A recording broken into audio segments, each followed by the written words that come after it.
If you're a longtime listener to the podcast, you've probably heard me talk about my 50 and 50 by 50 journey. This is me trying to work my way across the country, hunting every state by the time I turn 50.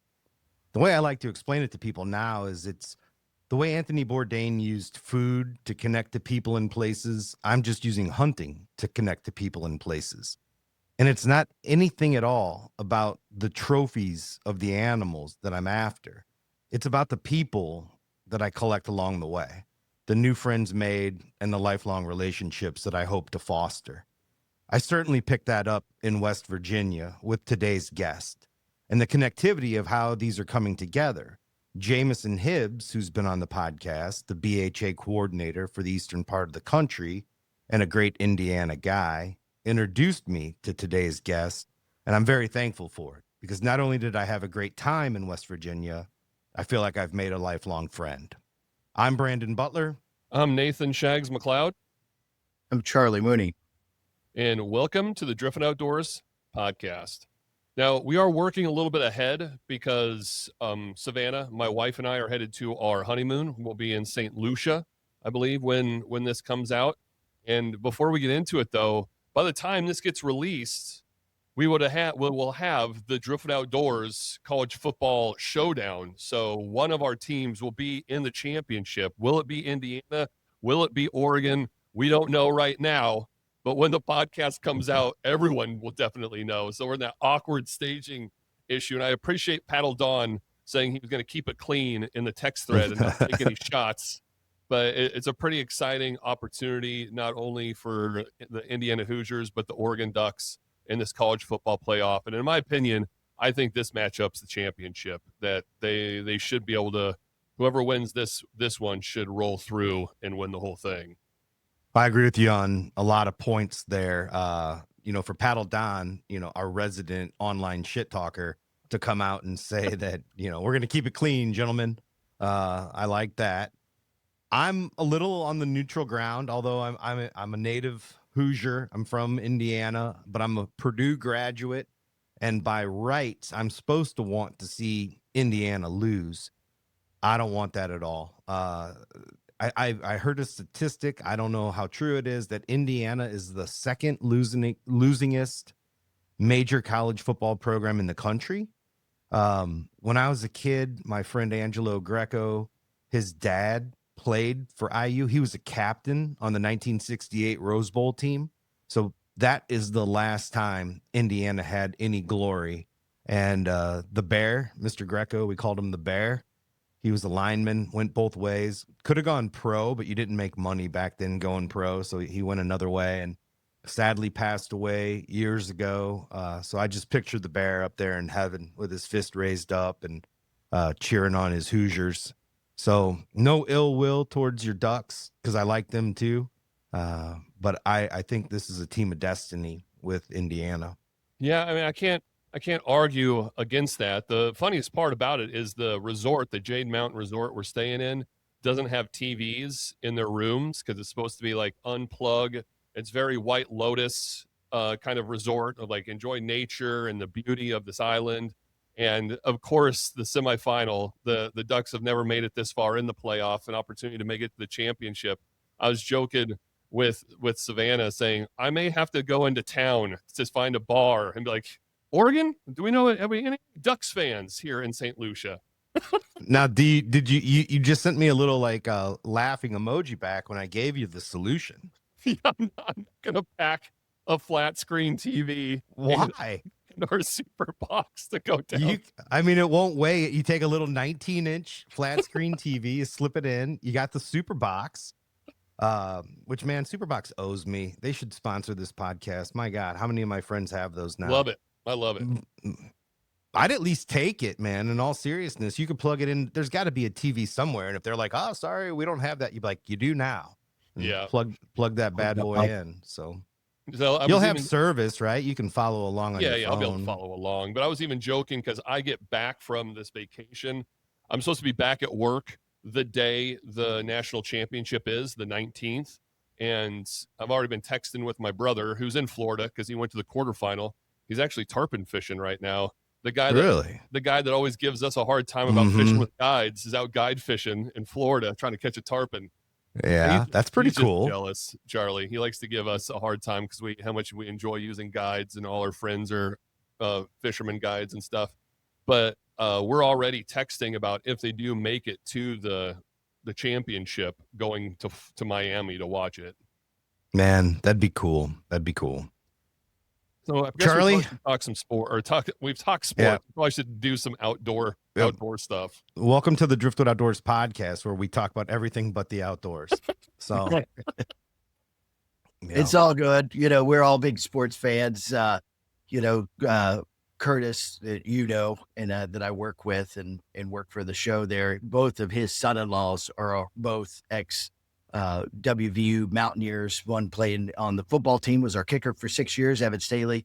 And then Dylan Meadows was one of the pitchers for our baseball team up there. So we're well versed in the sports side of stuff too. We get into those. Yeah, so most people probably have no idea what you're talking about when you say Curtis. Why don't you give us a little bit of a rundown of who you are and what you do?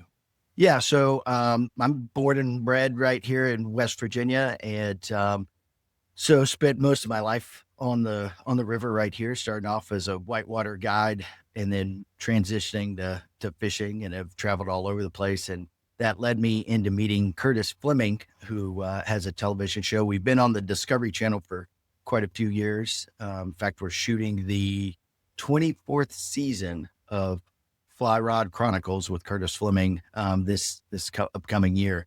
So he's been in the mix for a long, long time, and also a West Virginia guy. And we just randomly met out fishing and got to talking, and I told him I'd done some video production and rowing boats and this, and that was 7 years ago now that I've been working on the show, travel around, chasing Curtis all over the world. So yeah. And it's been a blast, and couldn't ask for a better bunch of folks to hang out with. Other than maybe you guys. I mean, we had a blast out on the river. I mean, we did. You're a solid second. Well, give me 7 years and Curtis could be in trouble.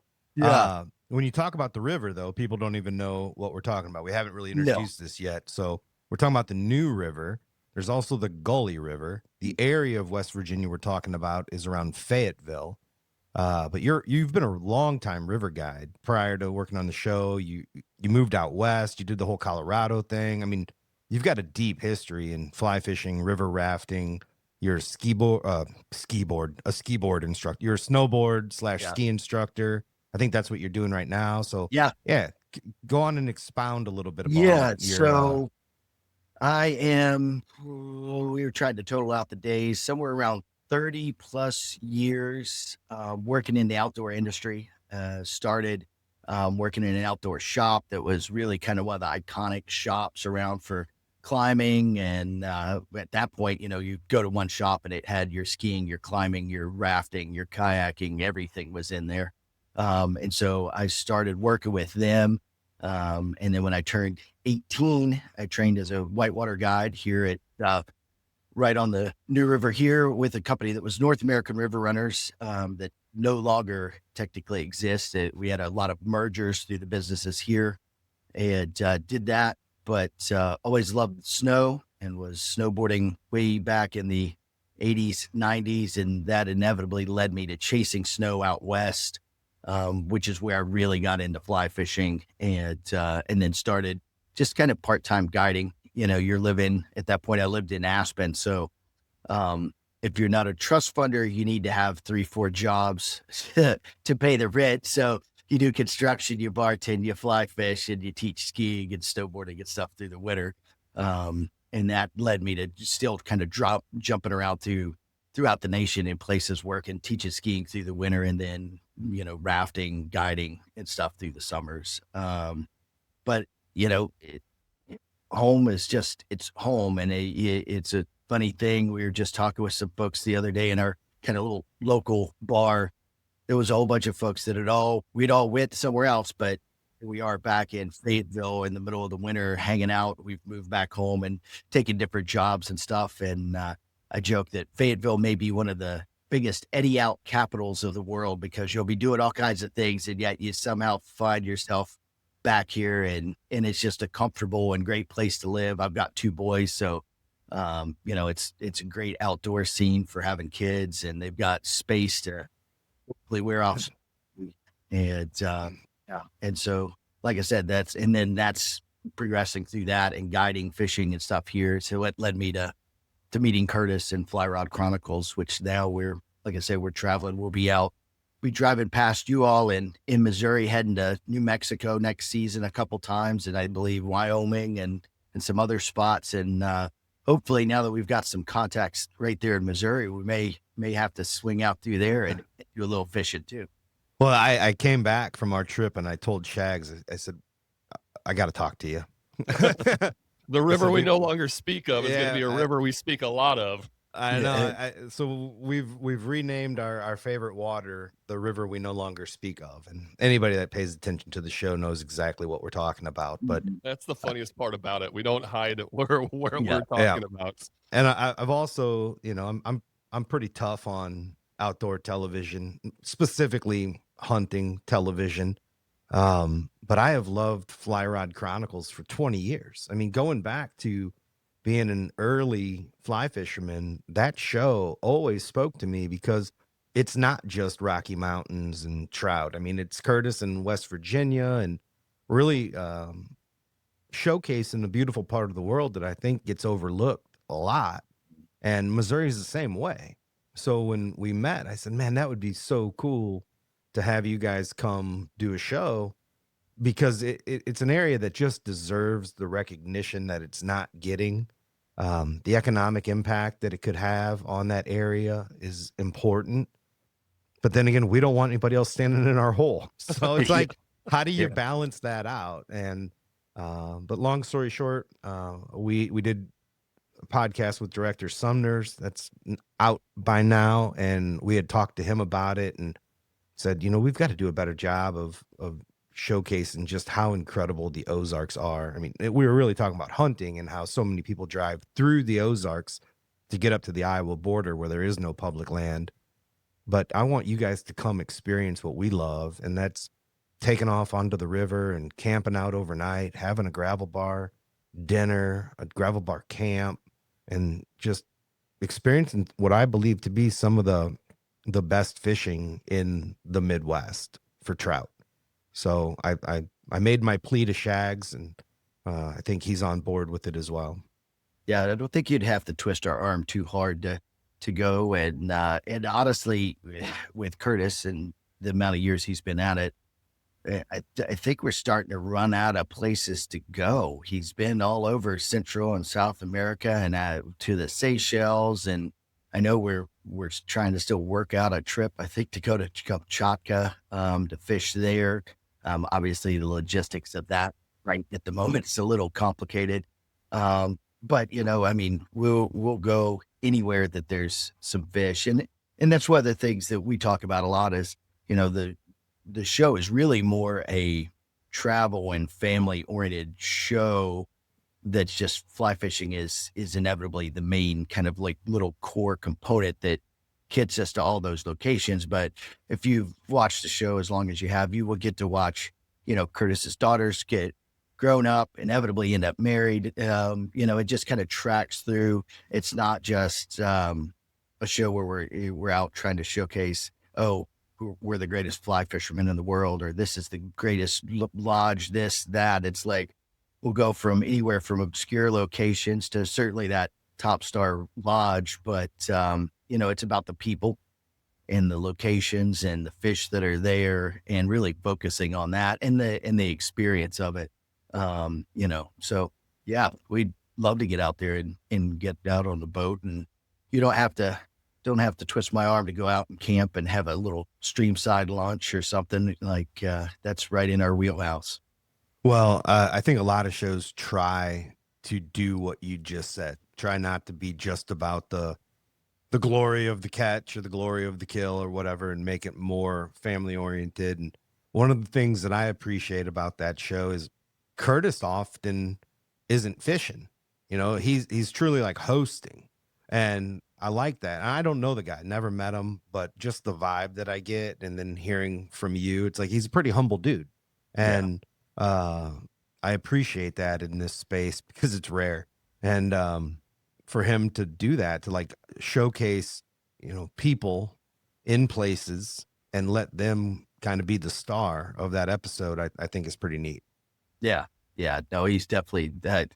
Last season, out of 13 episodes, I think at least half or more, I don't even know if Curtis ever picked up a rod through those shows. So yeah, it's all about the different folks. And we've done a lot of work through the years with like Project Healing Waters and like Mountain Challenge Academy and some different groups. And it's just, that's his way of like getting folks out there and giving back. And yeah, and it's not about him. It's about the books that we have on the show. So, I think that is one of those really special things. And he is an incredibly humble guy. And I always find it kind of comical. We'll be fishing and he'll turn around and ask me like, oh, what do you think we should tie on? Like, you've been fly fishing longer than I've been alive almost right now. And you're asking me what I think we should tie on. I'm like, that's okay. I'll just throw something out to him, whatever, So, yeah, he's just that sort of guy. I'm sure we'll work it out at some point. We can all hang out and at least wet a line at some point. So now I am curious because I'm on your guys' website, excuse me, the flyrodchronicles.tv, and there's a picture. Were you with him when he went to Argentina for those Golden Dorados? Mm-mm. No, that I was not. No, I'm trying to think. That was a season or two just before I came on staff at that point. We were we went to Guatemala and to Casa Vieja down there and went offshore for sailfish. And we're catching sailfish on the fly, which is an absolutely incredible experience. And just like how we were kind of talking about how Curtis is, that we were out there second day, everybody had caught 3-4 sailfish a piece. And Curtis comes up. He's like, hey, why don't you give the camera to Evan for a little bit? And, me and Evan need to talk for a second. And I'm like, oh, okay. So I go back out on the deck of the boat and Evan comes out and he's around the camera. And then Curtis comes up to tell me and John, the other cameraman, he's like, hey, you guys have been crushing it, basically. And he's like, everybody's got fish. So you guys are fishing now. Like, we're taking a time out. And so the whole second episode of the show of us in Guatemala is me and Curtis inevitably ended up doubling up on sailfish in the back of the boat, which was just, that was just kind of a gift at that point. Yeah, it's just, like I say, it's kind of how he is with things. And it's like everybody, and it trickles through the whole family. The whole family's that way. They're just a great bunch of people. So yeah. I know, like I said, we've been out to New Mexico a couple times over on the San Juan. And we got a whole bunch of trips planning up for next season. So that's one of those, kind of give a little teaser, a little foreshadowing. Stay tuned for next season coming out. So. Yeah, the reason I asked is because Brandon and I, with a couple of other friends, a couple of buddies, are going to Argentina in September to try to catch Golden Dorado. So I was curious if you had any tips or anything, but clearly you were not on that trip. So not on that one, but I'm sure. Anytime I see that beast of a fish, I just get giddy. It's been on my bucket list for so long. I can't wait to get down there and try to catch one. He just wants to eat it and see if it tastes better than brown trout. Right. That's the running joke here. Yeah. We haven't pulled that one out in a long time. Brandon shot my uncle's first whitetail buck in front of him, and then I like to eat brown trout. Those are the two jokes that we like to give each other a hard time about. The bigger, the better they taste. Like when they get real big and mushy, he likes that. Like, there you go. So, yeah. Well, as you can see behind me, the replicas that I have back there. You have to get replicas when you eat the meat. Yeah, that's the point. Yeah, like I just did measurements and then put them in the frying pan. That's what happens every time. I've never been to your neck of the woods to hang out. Like, I've driven on the interstate through on my way out to DC or whatever a couple of times, but our good friend Paddle Don has raved about the gully and the New River since I met him. I mean, going back almost 20 years now. He talked about his whitewater rafting and whitewater kayaking in West Virginia. I worked at a small shop it was just a little blip of time in between jobs back in like 2007 or so in Bloomington, Indiana, JL Waters. And a lot of people made trips out there for the whitewater. So I've known about this. I've never laid eyes on the beauty of these rivers, and I still haven't been on the Gully, but the new river was gorgeous. Shags, I said it looked a lot like the current river's big brother. Talk about the whitewater, talk about Gully Fest and what the real draw is to that area, because the rivers are what people come there for. Yeah. Yeah. And I mean, it's one of those things that you'll go to a different area and they have a good whitewater river. We're blessed that we have the Golly and the New that are two of the kind of top 10 rivers, especially in the nation, but really a couple of the top rivers in the world to be able to come and be able to commercially raft them too. It's not just a trip that, you can come here and go with a guide service and go down them. And then we did even bring up like the Meadow or some of the other rivers that are all right here that are great kayaking runs and runs to be able to float, but it's just not commercially run. And so you run from class 1 up to class 5, depending on which section of the Golly or the New that you're going to be on. And, you're just through, it's a beautiful gorge to float through. You're roughly 800, 900 feet of vertical on the sides as you're floating down through there. And I think really one of the most amazing things, especially on the New River section, is that whole stretch of water that we were on at one point hardly had a stick of timber on it. There was lumber and coal mines and stuff and houses and things dotting all the way down through the whole valley. And to be able to now see how it's come back after all of that industrialization that it's went through and the amount of fish and wildlife and stuff, and that way the habitat has been come back. And then in some of those areas, certainly we've had different conservation groups, like up on Berry Mountain, WMA, that's just on the top of the area, come in and do some habitat restoration. But it's just how it's come back from where it was at just 100 years ago is pretty phenomenal. And then, where we're on the New, there is a dam up that forms Bluestone Lake. But because of how the water flows, the New's coming all the way from down in North Carolina. So it actually flows north. So a lot of times we'll have great sunny weather, but they've had a hurricane or a rain event down in North Carolina. And suddenly we have huge whitewater that comes in, but the weather and stuff here is fine. The Golly, on the other hand, it just runs starting in September, going into October, middle of October, where that is a controlled release on that water from the Army Corps of Engineers that comes out of Summersville Lake. And those run Friday through Monday.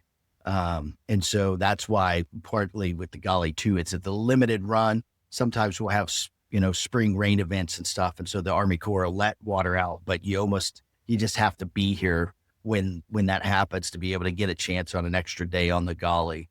And then, like you were saying, as part of that, and it being kind of a short season on the Golly, we have Golly Fest, and that's over in Summersville, and it's where all the kayakers, it seems like, from all over the world and different boaters, all the companies are here. Of course, your Moravia, Rocky Mountain Rafts, NRS, like all the kayak companies, Jackson and all those guys are there. And so it's a good time to swap gear, get deals on stuff. And then there's always food and music and stuff. And it's just bringing a whole whitewater community together. And then during the day, everybody goes out and paddles, and then we're all back for Golly Fest in the afternoon, evenings to party and get stocked up for next seasons of paddling. So. Yeah, I think I want to come over and experience that because one, I want to watch Paddle Don try to do it on his own. He says he can do it. He's got all these whitewater kayaking skills, and I'd love to watch him do it.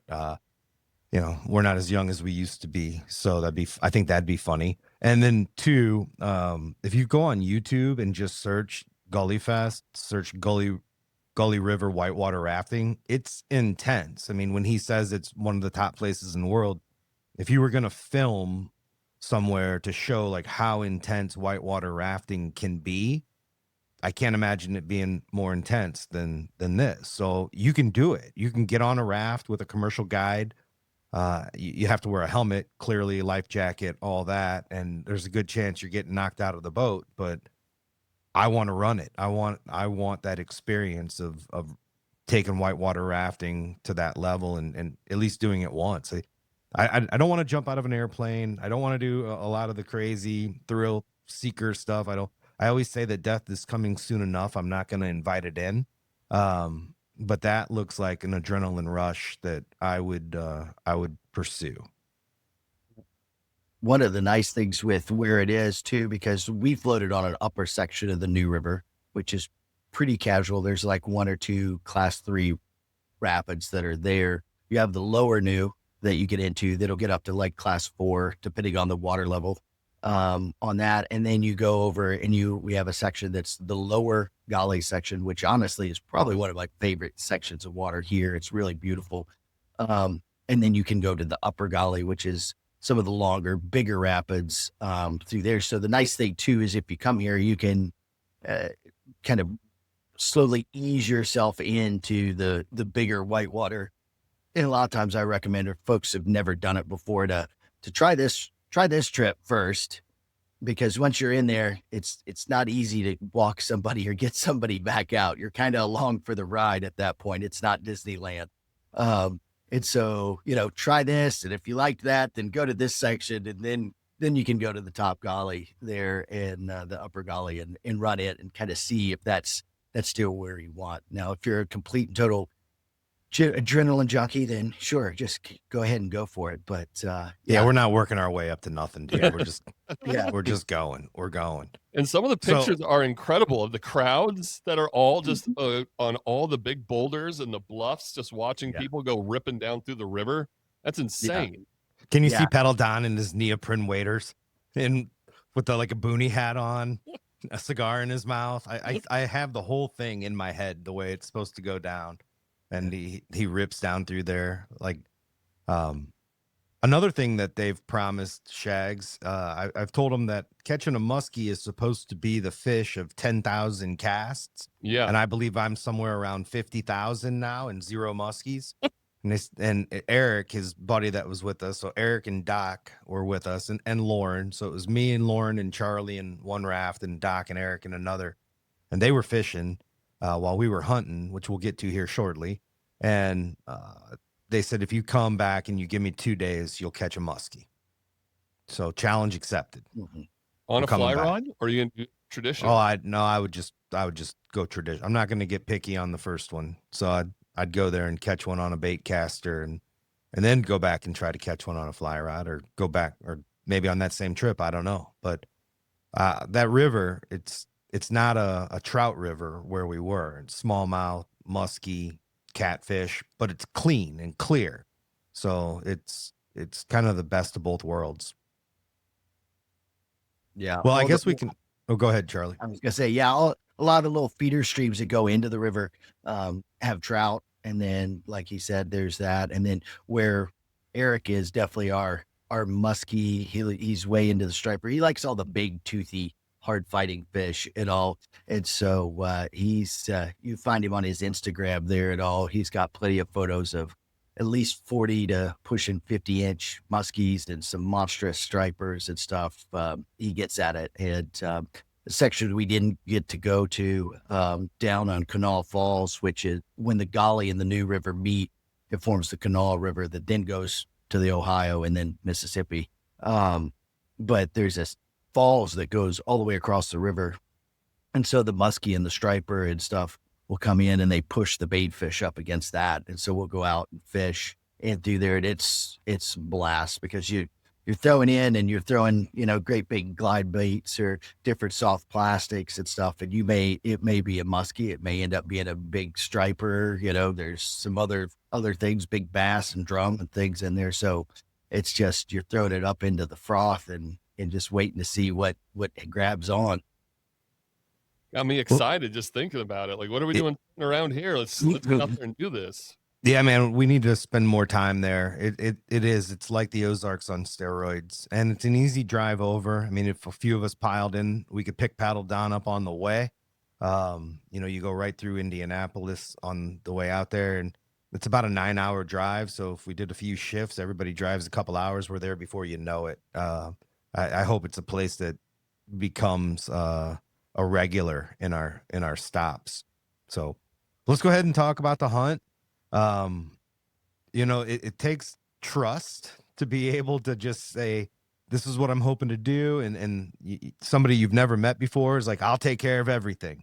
I've been in that situation before where it hasn't worked out exactly the way I hoped, i.e. taking Lauren with me to Maine. And when our guide was like, yeah, we got you a cabin. And we're like, great. And when we get to our cabin, he's like, which room do you want? We're like, wait a minute, bro. But buddy, that's not how this is supposed to go. So when Charlie's like, I got you guys a cabin, Lauren's like, is he staying with us? I was like, I don't think so. He lives there. So I kind of just turned this over to Charlie. First of all, we haven't mentioned that you're the state chapter coordinator or the state chapter president for backcountry hunters and anglers. So clearly you have a conservation ethic. I knew we were going to connect on a lot of levels. Everyone that I had talked to about you, said great guy in the service industry. He's going to roll out the red carpet. So you did, man. And I so appreciate it, because this trip that I'm back from, it's really been kind of the tipping point in solidifying what it is that I've been hoping to create with this journey. And that is like experiencing the place that I'm going to intimately, like going to the Piggly Wiggly and getting some food. But you put us up in a cabin. First of all, Lauren is pretty tough as far as girls go, but she still likes a nice place to stay with a clean bathroom and all that. And this place couldn't have been any more beautiful. I mean, when we pulled in, it's a log cabin in the woods. There's deer running around the yard. There's a hot tub on the back porch. It was blanketed in snow. We're out in the hot tub. Snow's coming down. There's a fireplace inside. They had a Christmas tree up.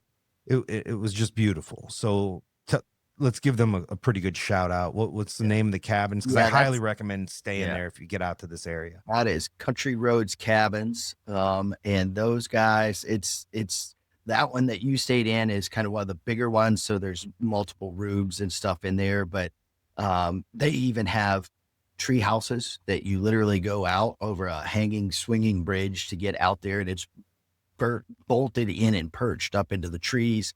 They have every kind of variation of a cabin you could need for out there, and their staff is great. You were talking about Paddle Don, where he worked was Mountain River Tours. There was one of the old companies. They also were gobbled up in the mergers. But the building, which is about an 11,000 square foot cabin, is where my friend Rob Dobson, who owns West Virginia Adventures, which is a rafting company, whitewater company, took that over. And my guide service is also in that building now. We partnered with Country Roads Cabins there, and they just are awesome group of folks, and it just works so well. And that's kind of one of those things where, just like you're saying, you want to make sure that folks have a good experience where they're going.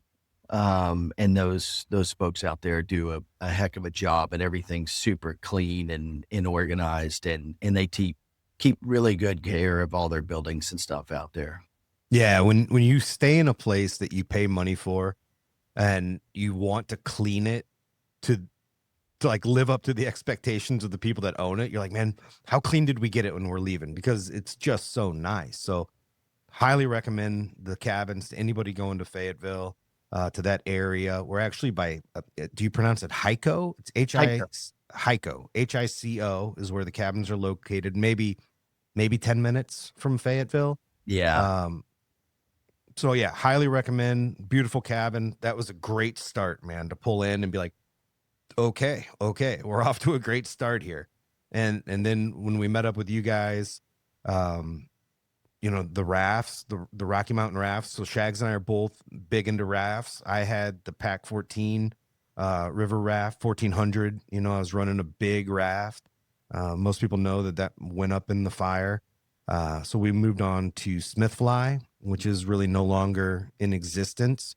So we were joking the other day, Adam Voigt, one of our good friends and semi-paid pro staffers, because he got a raft out of the deal, has a space for rent right now. And so we should just make it a Smithfly repair shop.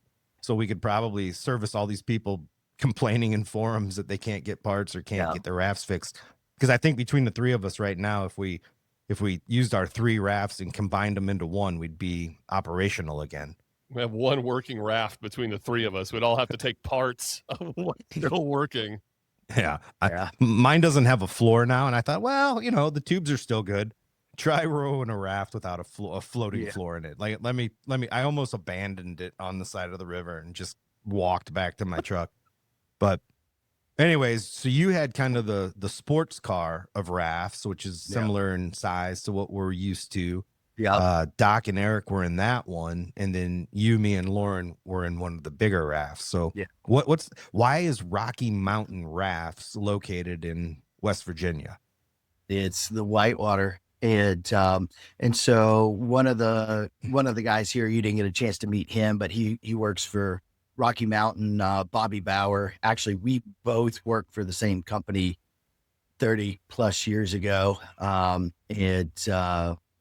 When Rocky Mountain got started, Bobby was one of the folks that actually was drawing up the kind of the designs and plans for the boats. And at that point I was working with him guiding for his guide service.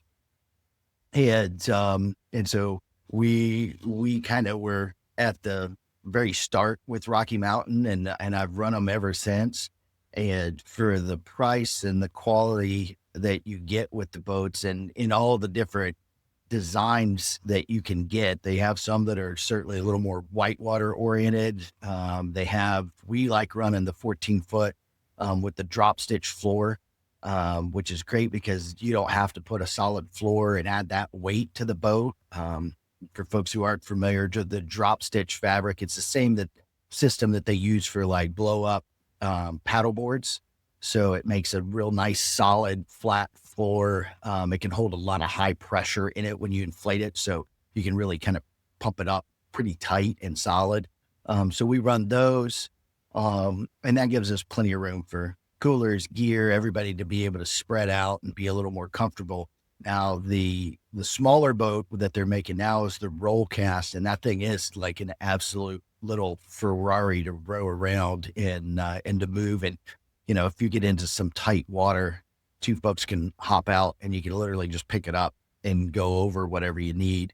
And, but the great thing with it is, you know, Rocky Mountain Rafts being a whitewater oriented company, they're still building even all their fishing craft as if it's going to go out and withstand Class 5 whitewater. So they're just really solid fabrics on them, clean designs and stuff. And we've been really, really happy. We actually got to paddle the prototype of the Rollcast some, and then just picked that boat up, and we've already had it out to the San Juan, and I'm trying to think, up on the Shenandoah and a few other rivers, the Potomac, and it's rode great. And the tubes are a little oversized for a lot of the craft kind of that size. So you can really put a lot of weight. You can have 2 full-size guys in it. And you don't have to worry about it. A lot of the smaller watercraft like that you get into, the tube size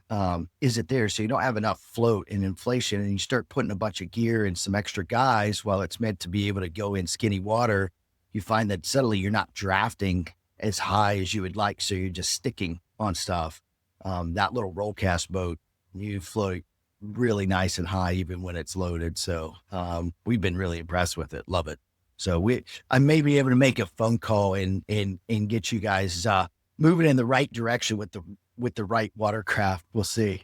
Yeah, we would like that. 100%. Please do. I think we did a pretty good job of promoting the Smith flies around here. I get texts all the time. Hey, are you at the river? Hey, are you here? I'm like, we saw a Smith fly. And I'm like, well, no, other people have those now. Yeah. You know, so So I think we did a pretty good job of helping bring some of those Smith flies to the Midwest, but they're not available anymore. So we're looking for a new partner there, and that raft was incredible, and would love to talk to them. So yeah.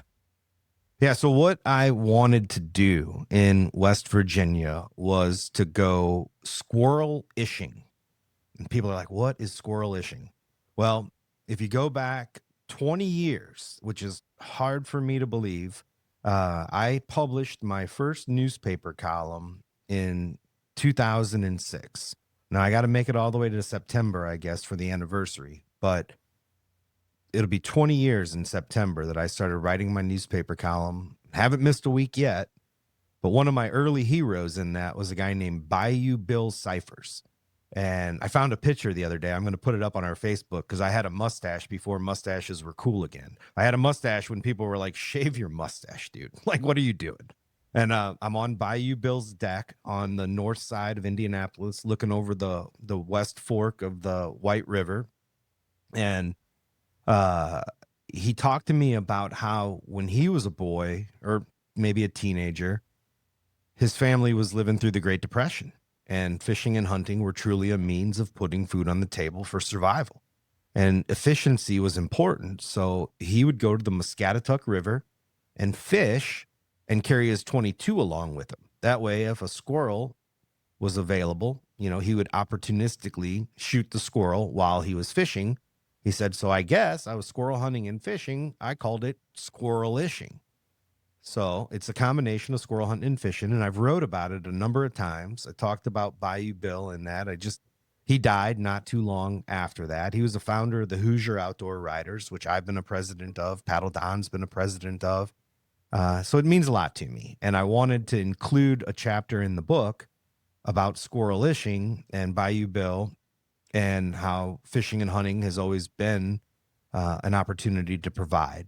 And where better to do that than on a place known for rivers? So I started talking to Jameson about it and my desire to get over there. He immediately said, one guy you need to know, Charlie Mooney. You got to talk to Charlie Mooney. So I reached out. I told you what I wanted to do, and you assured me that we could get that done.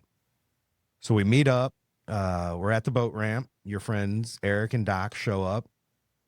Doc, what a great guy. He's a veteran. We talked a lot about retrieving freedom. We talked about his service.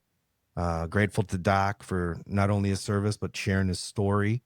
And then Eric is another super cool local guy. We can talk more about the restaurant.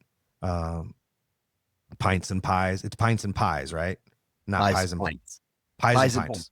The pizza comes before the beer. Yeah, yep. Pies and Pints. But anyways, we take off, and this is December. So it's not like the squirrels are as active as they are in September or October. If you're a deer hunter, you think squirrel hunting must be the easiest thing in the world because they annoy you to death while you're deer hunting. But I wanted to kind of get out of the boat and walk the railroad tracks. And you and Lauren stayed in the boat and kept seeing more and more squirrels, and you're trying to point them out to me, and they're circling around the tree, and I can't get them. And for this hunt, I took the first firearm I can remember. It's a 22. It's a Marlin semi-automatic 22 that my dad had in the closet when I was very little. My dad had a few guns in the closet, an 870 Wingmaster, for which I named my first dog, Sir Remington Lee Wingmaster, and then this 22, but I've never hunted with this 22. Well, Bobby Whitehead, who's also like family to me, I call him my Bob father, he gave me a 22 that had a beautiful loopholed scope on it. So I took the scope off of Bobby's gun, put it on my dad's gun, and I took the first sling that I ever bought for a 20 gauge and put it on the gun. So I had 3 different special components to this firearm. Eventually give up walking the railroad tracks and get back in the boat. And then we started trying to shoot them from the boat, which is legal. It's a non-motorized boat. Yep. Let me tell you something, boys and girls. If you go to the carnival and you try to shoot, the BB guns at the carnival, try shooting a squirrel, which is really about 3 inches thick, from 50 yards out of a boat that's, no matter how good Charlie's on the oars, it's still going up and down, up and down. So you really had to find the squirrel in your scope and then get the timing right before the squirrel ran away. So I'd let the crosshairs go down and then up and then down. And finally, once you had the timing right, boom. And thankfully I got 2 squirrels. I missed 3. I went 2 for 5 on my squirrel shooting. We only floated a couple hours, about 4 miles. We could have got a lot more, but that's all we needed was, to get a few of them. And it's more, again, about the people, place, and experience. But I checked the box. It was an incredible experience. I think everybody had fun. It was something pretty unique. So I checked the box on the hunt that way. Charlie, you said you do hunt the river for squirrels quite a bit.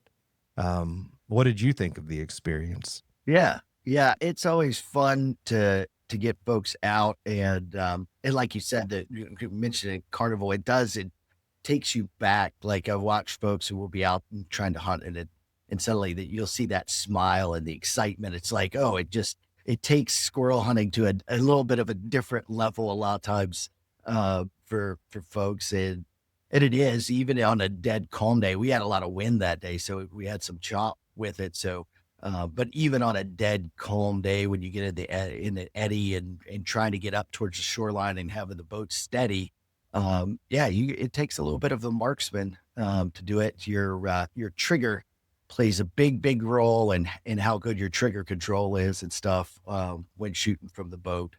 But there's all kinds of squirrels in it. And as soon as you had hopped out of the boat to go and we were going to row down and pick you up, I looked over at Lord and I'm like, you realize we're going to see like this Boone and Crockett size fox squirrel and sure enough, we did get probably 30, 40 yards downstream. And then we ran into about 3 big gray squirrels running around and we're trying to point and direct. And it just was not the most effective direction on where the squirrels were. But it was cool though, man. Like I was walking railroad tracks along the New River and there was pieces of coal like along the tracks that are falling off the train. It was very Stand By Me. Like I actually got off the tracks not minutes before a train came rolling through. Not that I would have been in danger. I could have just stepped off. It wasn't a bridge or anything like that, but it was just a really neat experience. I mean, I'm walking those railroad tracks looking for a squirrel. It's very quiet. I mean, we're out in the wilderness. All I can hear is the river. And those are the moments where it like dawns on me or just hits home, like what I'm doing. Like, man, like I am in the middle of West Virginia, experiencing a place I never thought I'd experience with people that I'd never met before. And look how beautiful this is. Like, look how beautiful this country is. No matter where I go, I find that beauty. And I had a moment up there on those railroad tracks where I just kind of took it all in. I was in awe, my wife is in the raft with you and everything was just like there for me. And that's what I'm seeking out more than anything is just those moments where I'm like, how lucky am I? Like, how blessed am I to one, be an American where I can just take a 22 and go to a different state and walk some railroad tracks and try to shoot some squirrels. And 2, to have, we all have our gifts and our abilities. But one that God gave me was the ability to connect to people and to just make an instant friend with you and to make this work out the way it worked out. And for you to be the right guy to do it with that set it all up the way that you did. Like, it's just one of those moments where everything came together perfectly. And I'm thankful to now have like the maturity to recognize those moments. And that was certainly one of them. So thank you again for providing me that. Yeah, we were super excited to have you. It was fun. And Doc and Eric, I bumped into those guys the other day and they were asking, oh, is Brandon and all the crew coming back out? Do you have a date? It's like they're already waiting for you to schedule. So you might want to start looking at your calendar and get that dialed in. I don't know if I want to come. I want to catch a muskie more than I want to paddle. And I assume with the releases, like those two probably don't overlap, right? Like you're not muskie fishing much during. We were on a section of the Gully. I'm trying to think, that would have been first part of September. and the water levels were right. And we actually bumped into another boat, and those guys had bumped, kind of got 2 raises on a muskie, and I think they hooked one. So yeah, we can still do muskie at that time of the season. One of the things that we really watch is the water temperatures. You know, if it's too warm, you can get some kill on the muskies. So kind of mid-season, we'll skip out, and it's not target them. You may hook into one by accident, but we don't target them. It's normally spring or going into fall, winter, that we'll want 'em. So you could come in the fall, and we could certainly get you out on the water and do some muskie fishing. Well, you tell us when it's right, and I'm Right. sure Flanner would be interested in this. I'm sure Paddle Down will be there for sure. Myself, like We can put a crew easily together. put a crew together and come over there, and then of course we're excited for you guys to come here too. And I hope Doc and Eric make it. I'm excited to meet Curtis. Like I said, at this point in my career, there's not a lot of guys on outdoor television I look at and think, boy, I sure hope I can hang out with that guy someday. But that's how I've felt about him for a long time. So that would be cool.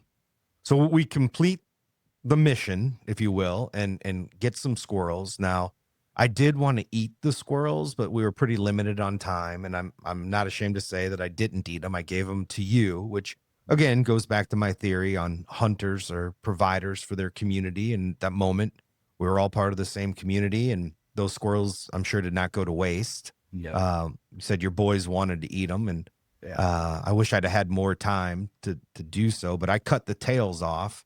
I'm trying to collect something now from each animal to have a keepsake. I wish I'd have started much earlier. But Michael Collins has some squirrels from Maine, which is a funny story. He's got some of my moose hair from Montana to tie into flies. I'm going to personally reach out to MEPS and say, hey, this is kind of an odd request, but can you make me one MEP spinner out of these 2 squirrel tails? And this is why, and hopefully they will if I agree to talk about it. And so I'd like to have a MEP spinner made out of the squirrels from West Virginia. Now, once the hunt was done, it was time to learn a little bit about the area.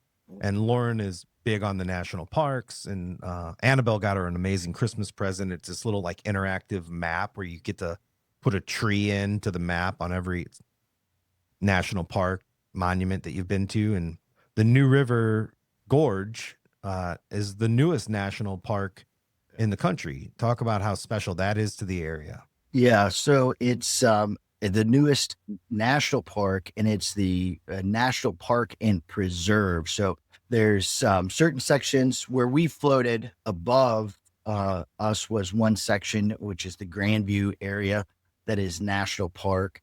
But directly underneath that section is part of the preserve. And that's why we were able to hunt in there. When Capito's office was working on getting the national park designation, a bunch of us from backcountry hunters and anglers, and then some of the local outfitters that are on the hunting and fishing hook and bullet side of stuff, worked directly with her office in trying to help with setting some of the lines on what would be designated as national park as opposed to preserve.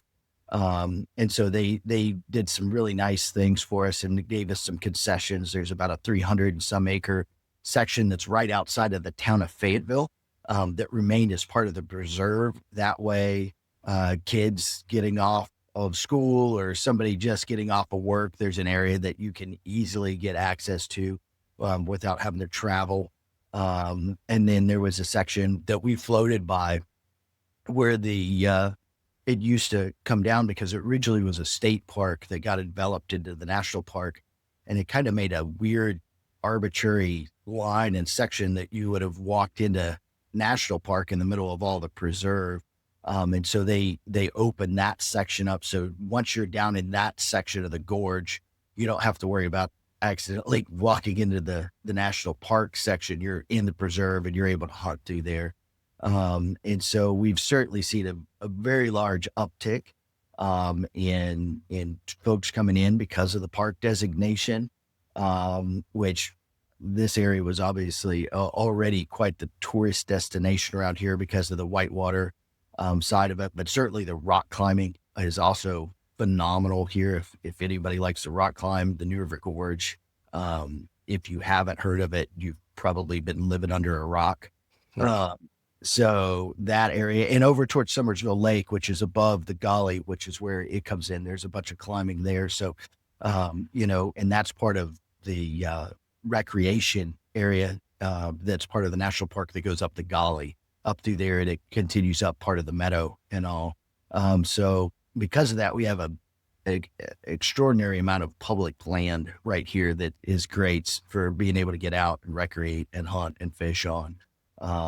And so the New River had originally been a national river. And then with this change, it allows the park to kind of move, how would you say, like up the food chain for funding and ability, that they're able to do more projects and stuff.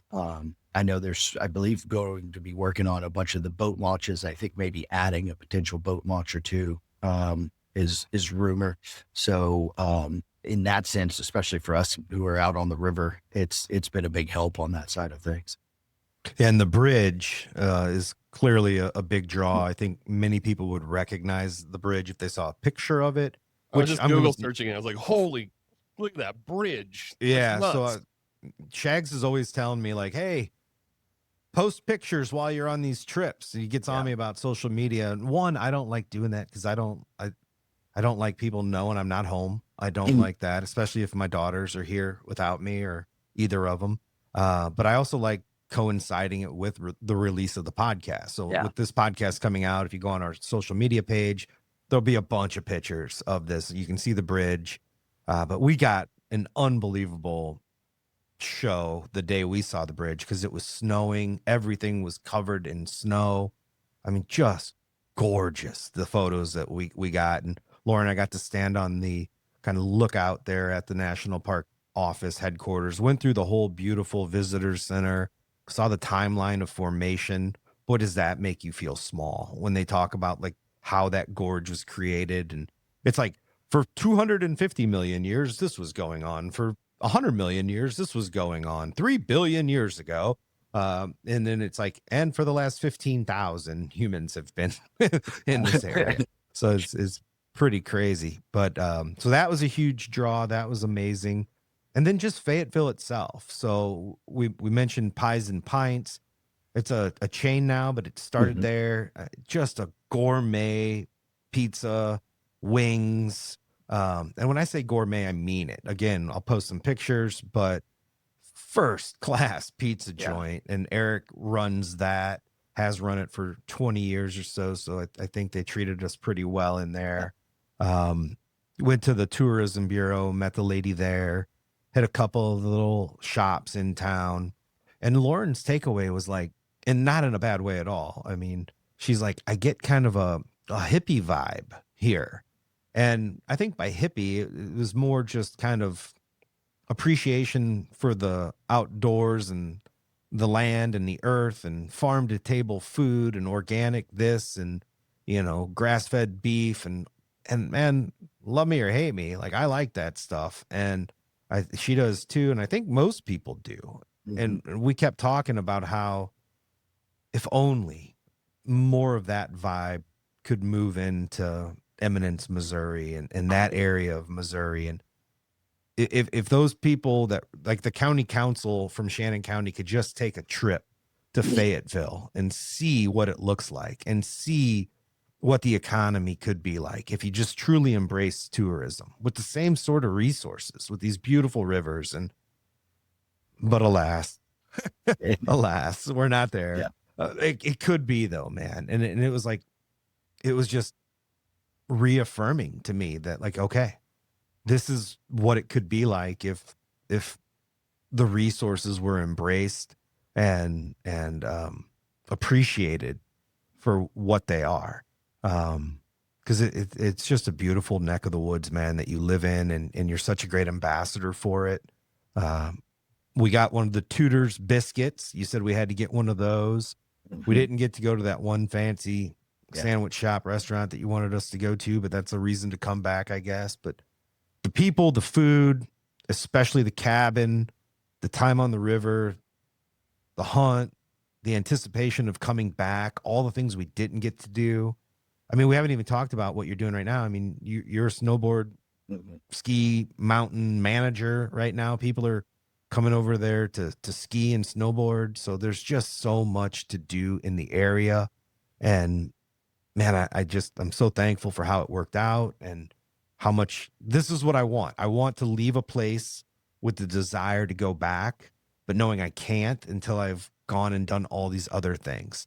So, I mean, I'm just glad that like I feel that way about it. And that's because you did such an amazing job of showing somebody else why you love this area so much. Yeah, well, we appreciated having you, and you know, that's one of the things is we want folks to be able to come here and see what we have. Everybody thinks of West Virginia, oh, we're a bunch of toothless, shoeless hillbillies running around when, you know, reality is like we had some of the biggest top tier resorts around. Everybody came here to vacation. You know, we still have the Greenbrier Resort here and just across the way you have the Homestead and some of those locations. And a lot of that was because of, you know, the agricultural, the food, the hunting, the fishing, the outdoor beauty that we have. And the way the climate is here is really nice and temperate. So, you know, we're trying to get that message back out to folks that, yeah, it's, you know, there's a lot more going on in West Virginia than what maybe folks have watched on TV and, you know, so, yeah. And I think for that, you coming there and us being able to do the podcast and all is exactly, you know, what we're looking for. So.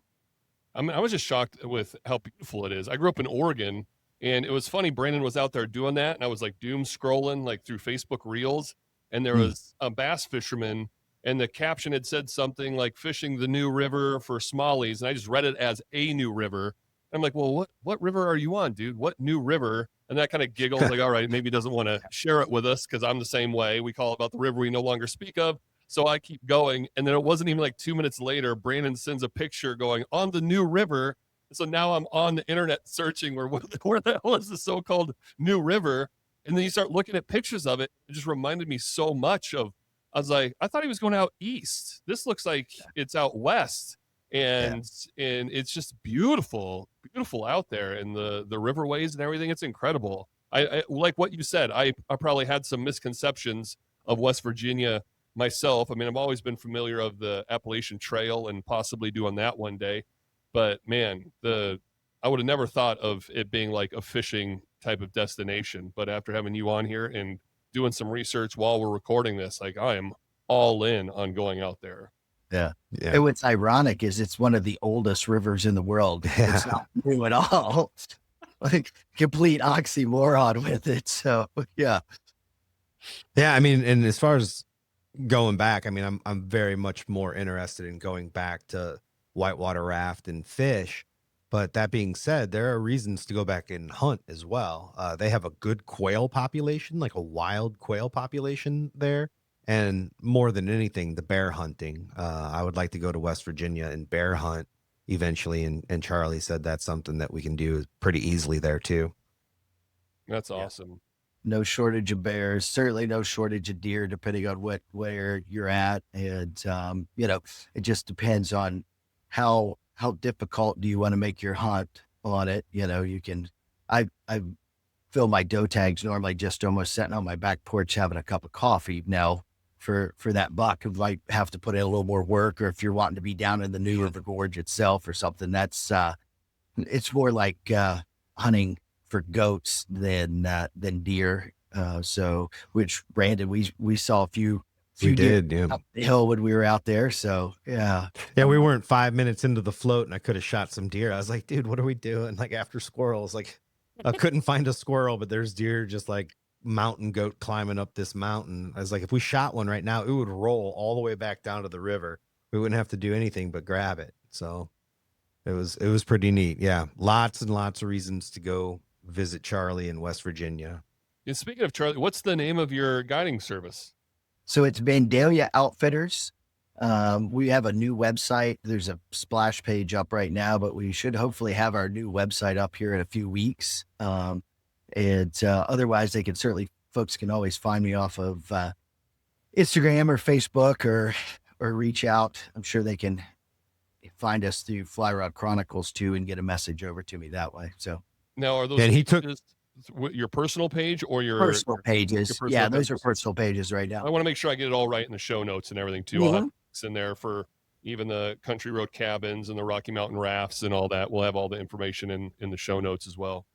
And he took me up and showed me this new building that these guys are working together on to have multiple businesses operating under one roof. And dude, what a cool property. I flew the drone around it, and I'll throw that up as well. And just excited for the growth and the direction you're going. Yeah. Yeah. We're pretty excited about it. And I mean, it's right where we are. Things are kind of expanding there. It's also, I think, because of the national park, folks are moving in. And so we're kind of grabbing what's available still on buildings. But I mean, right down the street, we have a great little brewery. There's a brewery in Fayetteville. So within a couple miles to a couple minutes, you can be having a good pint and something to eat and hanging out, listening to live music. So it's a pretty good scene right now. Yeah, there's nothing little about that brewery. It was similar to like Logboat Shags. I mean, it's a huge operation right there. That's cool. Well, should we move into our mystery bait bucket question? Let's do it. All right, Charlie, what you see here is a vintage antique bait bucket. We got it at the Midway Antique Mall. It was one of the first things we got when we started this podcast 500 years ago, it feels like. But we like to wrap up all our podcasts with a listener submitted question. Sometimes it has to do with the outdoors, sometimes it doesn't. It's just a fun way to kind of wrap things up. If you have a question you would like to submit, you can email us, info@driftwoodoutdoors.com. You can also send us a message through Facebook or Instagram, Driftwood Outdoors, or leave us a comment on our YouTube channel, Driftwood Outdoors TV.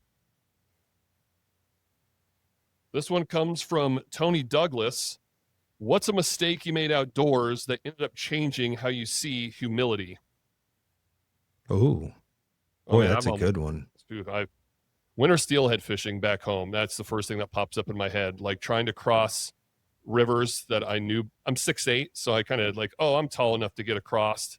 And then you get out in the middle of it, and it's past your belly button, almost to your nips, and that current starts picking you up and like slowly drifting you down the river.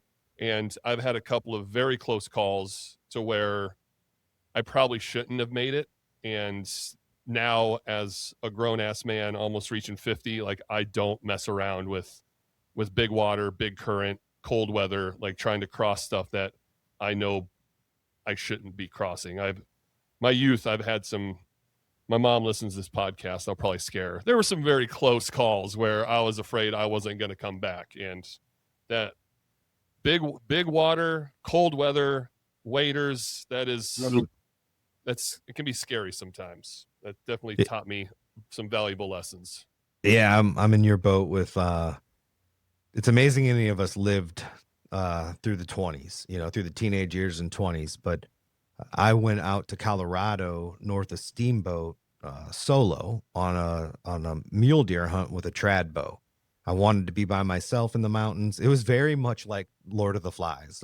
The first day, I went in with horses 5 or 6 miles, and then I had to walk out. So it's like they took me in, and I had to hunt my way out. And I was like, so bears, mountain lions, and this young kid taking me on a horse. Oh no, there's really none of that around here. While I was setting up my tent, a bear came through at about 50 yards. So I was like, okay, so he has no idea what he's talking about. So like the first day, you don't really want to venture too far from camp. Something bad could happen.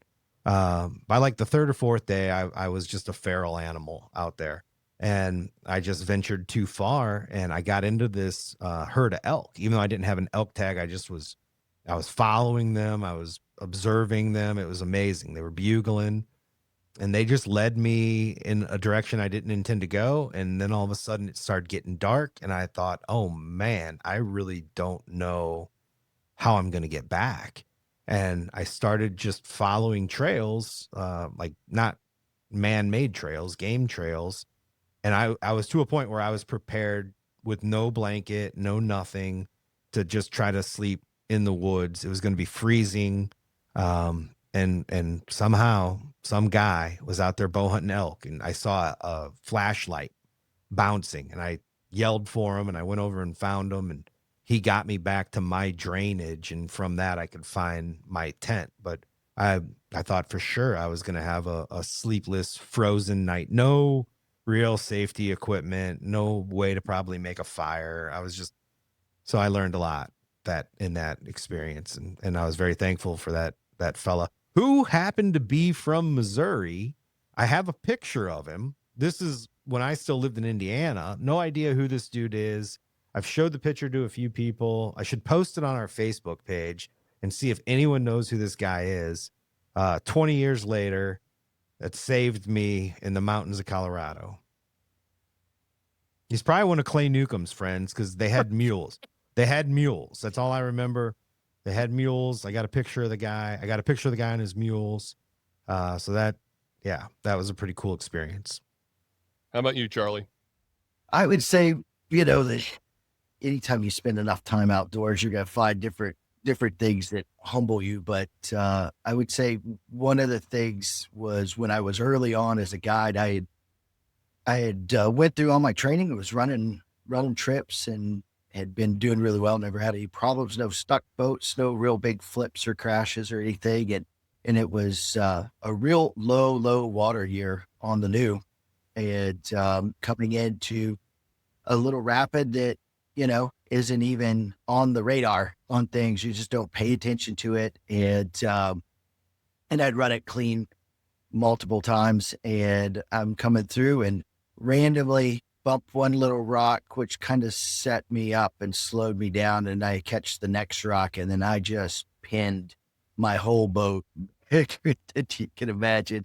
I got a couple folks swimming out the sides. I've got a couple folks still on the boat, and we're just up on this rock. And unfortunately for me, we had a couple that they still live here. In fact, they were at Pies and Pints. I saw them last night at Pies and Pints, but they used to do kayak videos. They're both professional kayakers, and there's a little hole that forms off the side, and they're shooting video.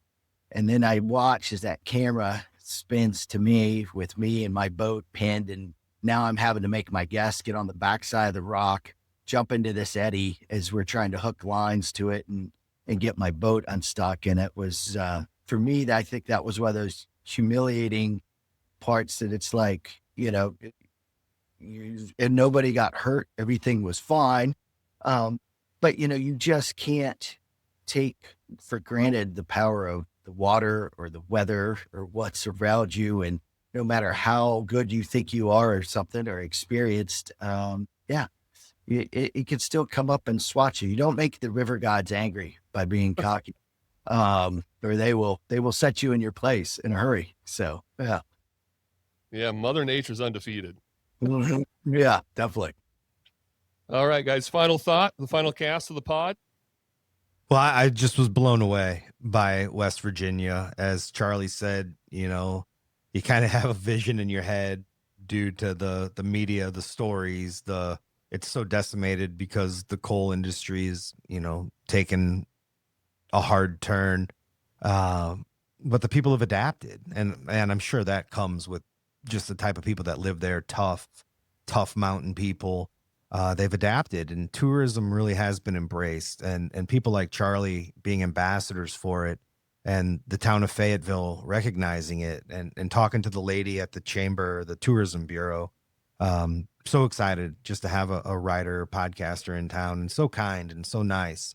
Man, again, I see that for the Southern Missouri Ozarks, and I just wish it were, because what I experienced there in West Virginia, it was just amazing. It was all nature based. It was all hunting. It was all fishing, river rafting, but yet you could go into town and get an amazing pizza at Pies and Pints, and you could, run into the Piggly Wiggly. I was so happy to find a Piggly Wiggly, man. When I growing up, going down to Tiptonville, Tennessee, to the Piggly Wiggly, that's where we got all our groceries for for Reelfoot Lake. So I told Charlie I had to go back to get some pictures of the Piggly Wiggly, but love the area, man. So glad to have made a new friend in you, Charlie, and to be introduced to your buddies as well, and to make friends with them. And it's just one more place to add to the list that we got to get back to and start spending more time there. Yeah, Brandon really has not stopped talking about it since he got back. So I'm super excited to try to go out there and hang out with you guys and do some fishing and floating, and hopefully we can make a connection with the Rocky Mountain rafts too, because we're rafters. We need a couple of new ones. So I'm excited. I just appreciate you taking time out of the day, my man, to sit down with us for 90 minutes. And be sure if there's any websites or any social medias you want to plug, now's the time to do it. And I'll put it in the show notes as well. But thanks for the time, man. Yeah. No, I appreciate it. And, yeah, and it was great. We just, Brandon, I think we were all really happy to just be part of your journey in the 50 and 50. And, yeah, and Shags, you guys all get out this way. As I always joke, I'm like, we'll treat you so many different ways. You'll have to like one of them. So, we'll get you guys back out here. And, anybody that's wanting to get out this way, certainly look up West Virginia Adventures. That's the rafting side of where we are. And that normally, I think we have links to Country Roads cabins and stuff, but you could certainly just get a hold of West Virginia Adventures. And we can set up everything from there. My outfitters, like I said, is Vandalia Outfitters, and we'll have that website up and running here very soon. But what you guys get out here, certainly, yeah, go get you a pizza and some beer. We got both Free Folk and Bridge Brew to have some nice brews. And yeah, come see us here in the holler of West Virginia. Heck yeah, man. That's awesome. Gear review coming up next.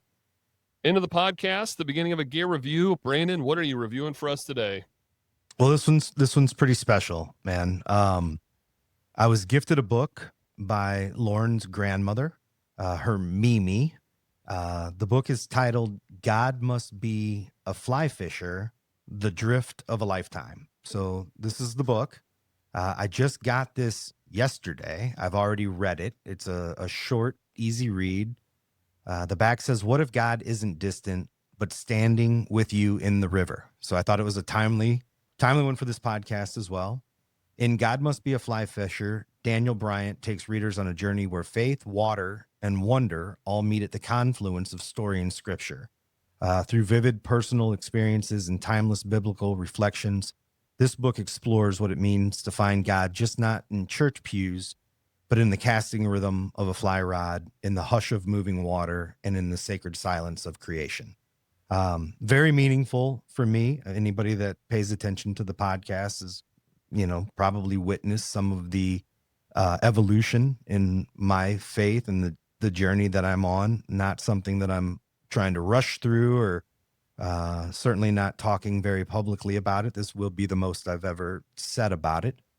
But for many, many years, I've said that I don't need to go to church. I see God in the woods. And but when I started dating Lauren, she said it has to be more than that. Like, you can't just say you believe in God and you believe in creation. Like, you need to know Jesus. And I've been working on it. And it may sound silly, but the show The Chosen has helped me a lot, like by just simply making me ask questions. And when I got this book, I thought it wasn't an accident that her grandmother handed me this book, because the similarities. This guy, he's from the suburbs of Chicago, moved to Colorado. I'm from the suburbs of Chicago. I moved to Colorado.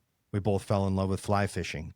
I just opened it up. I mean, if you're watching this on video, you can see that I just opened it up to one page. I was just going to find a page, because I go through and I highlight, and that's how I read. It's the only way my brain can stay in touch. But the page I opened it up to, the first thing my eyes caught was, "Surely goodness and mercy shall follow me for all the days of my life, and I will dwell in the house of the Lord forever." And that's from Psalms 23:6.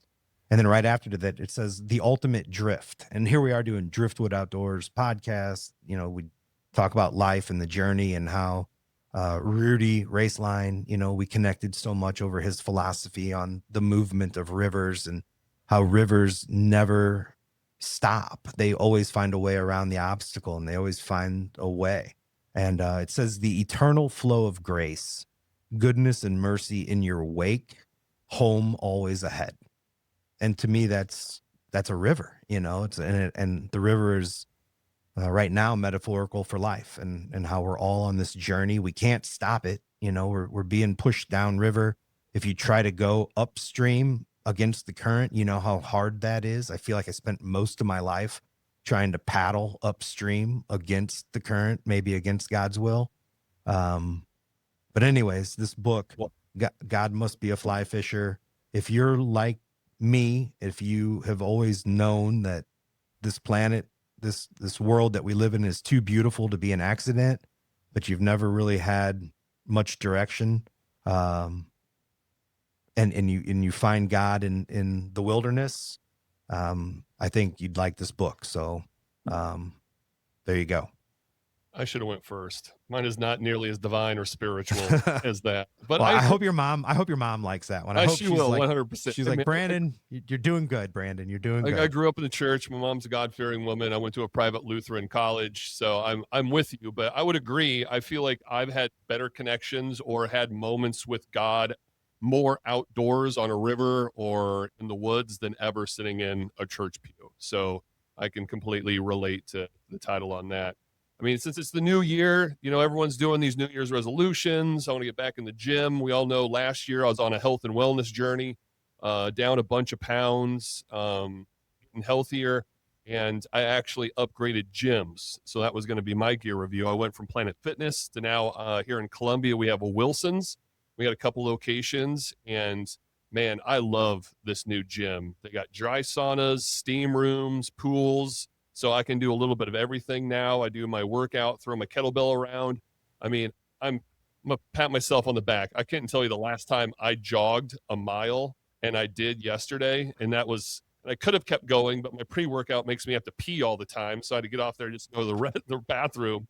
But I'm really enjoying doing like a dry sauna, dip in the pool to get my body temperature back to relatively normal, and get in the steam room and do the same thing. It helps with soreness. It's good for your heart and your lungs. And I don't know, it's new year, me trying new things. Oh man. Can you imagine the people that listen to the first year of this podcast? Oh, we're drunken buffoons. I'm reviewing books on God, and you're talking about dry saunas and steam rooms. Like, what the heck happened to us, man? We started seeing 50. It was like, man, we gotta start doing some stuff, man. I want to stick around for a little bit longer. I got some rivers I want to fish still, so I got to get back in. I got to do getting some shape. Well, I'm sure there's many people, but if nobody else is proud of us, I'm proud of us, man. I'm proud of us too. We're on a good path. I would agree. So, Charlie, what do you got for a gear review, man? I've got my new little Christmas present I got from Curtis that is like the new Hook Nano pup jacket. It's got the nice hood, and I'm telling you what, I've gotten it and I almost am sleeping in the thing. It is so incredibly lightweight and it's warm, but the nice thing that I've found with it is it modulates your temperature. Like sometimes, how you got that puppy jacket and it's just like you're either burning up, or it's like this is like warm, but it's breathable enough that it's like I put this layer on and then it pretty much so doesn't come off until I go to bed at night. As at this point, and I'm a sucker for anything that's got a hood. I typically get overheated, so you'll see even in winter and when I'm out skiing and out at the resort, I'm still wearing a baseball cap most of the time, and then my big covered up Smith glasses, and so the beanie, all the extra gear doesn't normally go on, but this so far has, like I said, I got it, and I pretty much so haven't taken it off. So that's my personal gear piece for this season, and I have a feeling you're going to see me in it a lot. It looks super comfortable. Well, Curtis Fleming, if you're listening, man, we hope you come see us in Missouri, film a show. We'll show you a good time. You got good people around you. Charlie's got it set up. We'll get it set up. It'd be really cool for me to be part of a Fly Rod Chronicles show. I've always admired it. So with that, we will see you down the trail.